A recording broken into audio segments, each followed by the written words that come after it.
puesto a partir del año que viene. Antonio, impactante lo que pasó Sí. en Rusia del viernes para el sábado. Realmente hubo un momento de un dramatismo inusitado.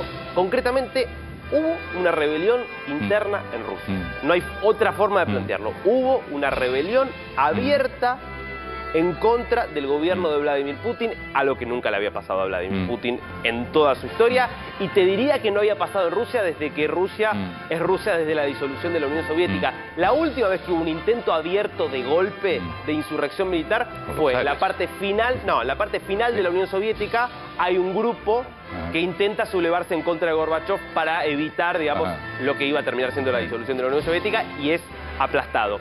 Desde ese momento a esta parte nunca había pasado esto, que es tanques circulando por las calles de Rusia en abierto desafío del ejército y llegando hasta 200 kilómetros de Moscú, punto en el cual es abortado este golpe. Ahí tenemos un mapa justamente que muestra qué es lo que pasó. Lo que vos estás viendo ahí es el cuartel militar de Rostov, que es de donde parte este movimiento, que es liderado por el grupo Wagner. Nosotros venimos hablando acá largo y tendido. El grupo Wagner es un grupo mercenario, es decir, un ejército privado, pero que respondía ¿A quién le al pague? Kremlin.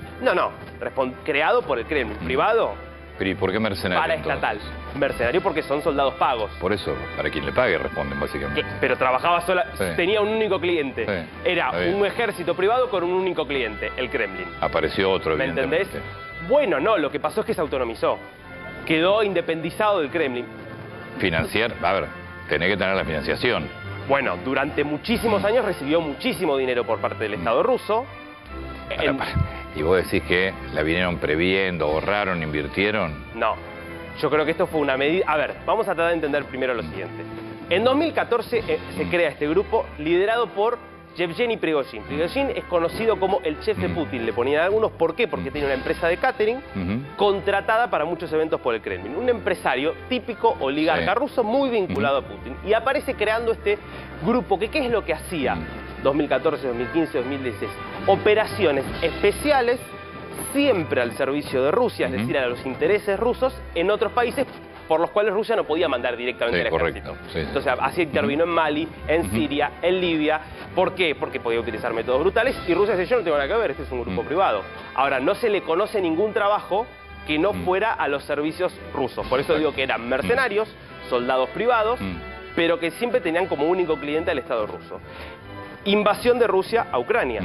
Empiezan a tener un papel cada vez más importante. ¿Qué pasa con Putin? No quiere convocar un número tan grande de soldados que son por ahí conscriptos y que son ciudadanos, porque puede tener enojo por parte de su propia sociedad rusa. Entonces empieza a inflar cada vez más el grupo Wagner. ¿Cómo? Dándole plata. ¿Cómo? Permitiéndole reclutar de las prisiones.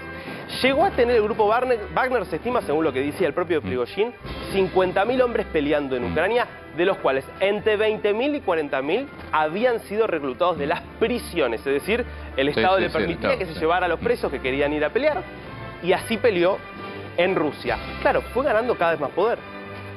En ese ganar cada vez más poder empezó a enfrentarse con el propio ejército, que empezaba a ver, che, pero este grupo que es privado, que yo no lo manejo, de repente tiene tantos o más recursos que tengo yo. Empezó a haber una disputa. Esa disputa en determinado momento, sobre todo al mes pasado, Putin dice, basta, este es un monstruo que creció tanto que ya se vuelve una amenaza. Desactivémoslo. Le corta la financiación. ¿Qué es lo que dice el Ministerio de Defensa? Una orden del 21 de mayo. A partir de ahora, todos los contratos, es decir, de soldados privados, tienen que pasar por el Ministerio de Defensa. Lo que en los hechos está diciendo, este grupo deja de existir, porque pasan a ser empleados directos del Ministerio de Defensa los contratistas privados. ¿Qué dice el grupo Wagner y Prigozhin? No, yo no me voy a ir a mi casa.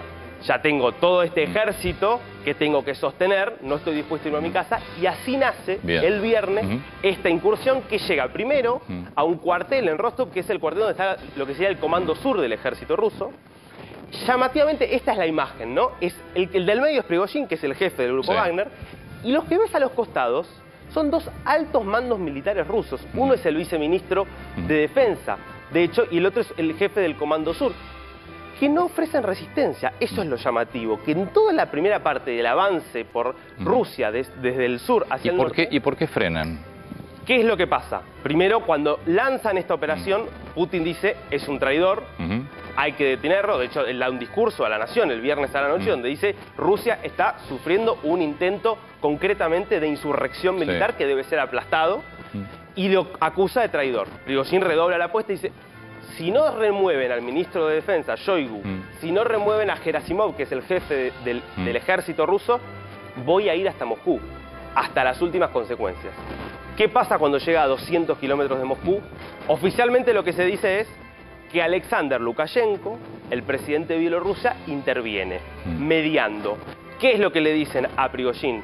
Levantamos las sanciones contra vos, es decir, ya en ese momento había una acusación de traición. Si lo agarraban lo tenían que matar directamente, es decir, mandarlo a un juicio que podía terminar con una pena de muerte. Levantamos las sanciones contra vos si vos pacíficamente deponés las armas y regresás y te vas a Bielorrusia. Prigozhin aparentemente acepta esto, entonces nunca llega este convoy militar hacia Moscú y termina en principio hoy en Bielorrusia, nadie sabe por cuánto tiempo. Lo cierto es que acá varias cosas. El complot fue abortado, yo creo que nunca tuvo posibilidad real de derrocarlo a Putin, porque si llegaba a Moscú no tiene forma era una cuestión de que desplegara su ejército. Sí, está bien, no importa. Pero te la debilita Rusia en su frente con Ucrania de una manera gigantesca. La imagen de Putin queda muy debilitada. Que se le hayan animado de esta manera y sobre todo durante casi 20 horas sin respuesta. Porque vos veías que avanzaba el convoy militar de este grupo Wagner y no había casi enfrentamientos. Hubo en un punto que lo tenemos ahí marcado en el mapa, en Voronezh, hubo algún enfrentamiento muy puntual, pero casi todo, porque claro, para muchos era hasta ese momento un aliado que de repente se convertía en enemigo. Bueno, muchas dudas. Ya había desde antes dudas respecto al liderazgo de Putin. Esto suma muchísimas más dudas. En un momento donde aparte no le estaba yendo tan mal en Ucrania a Rusia, porque estaba por lo menos pudiendo defender sus posiciones y frenando la contraofensiva ucraniana. Bueno, ahora un